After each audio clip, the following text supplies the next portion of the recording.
Polio एक खतरनाक बीमारी है जो ज्यादातर 5 साल से कम उम्र बच्चों को मुतासिर करती है। ये बच्चों के एसाबी निजाम पर हमलावर होती है।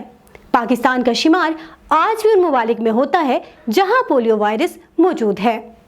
गुज़िश्ता बरस के दौरान पाकिस्तान के 90 डिस्ट्रिक्ट में पोलियो के 70 केसेस रिपोर्ट किए गए। आज मुल्क भर में पोलियो कैंपेन का आगाज किया गया है। ये कैंपेन 21 अप्रैल से 27 अप्रैल तक जारी रहेगी और इस दौरान 45.4 मिलियन बच्चों को पोलियो के कतरे पिलाए जाएंगे।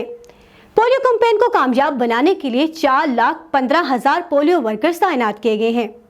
ये इस साल की कौमी सतह की दूसरी बड़ी पोलियो कैंपेन है। इससे कबल पाकिस्तान के चारों सूबों समेत गिलगित बल्तिस्तान और कश्मीर में 10 लाख से जायद बच्चों को पोलियो के कतरे पिलाए जा चुके हैं। याद रखिए, अपने बच्चों को उम्र भर की माजूरी से बचाने के लिए पोलियो के कतरे जरूर पिलाइए।